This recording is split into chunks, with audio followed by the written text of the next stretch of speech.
لا يسألون الناس إلحافا وما تنفقوا من خير فإن الله به عليم.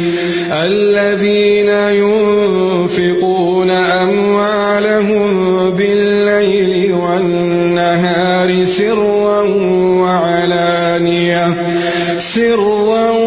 وعلانية فلهم أجرهم عند ربهم ولا خوف عليهم ولا هم يحزنون. الذين يأكلون الربا لا يقومون إلا كما يقوم الذي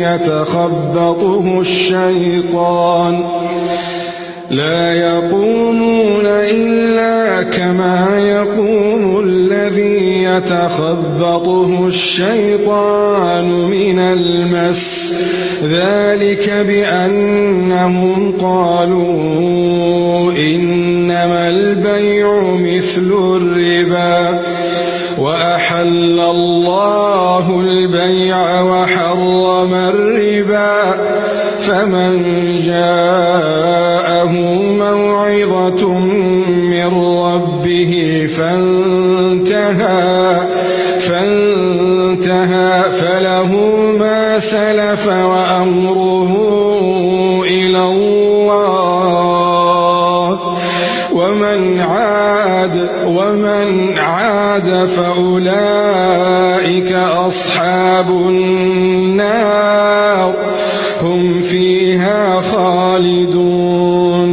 يمحق الله الربا ويربي الصدقات والله لا يحب كل كفار أثيم.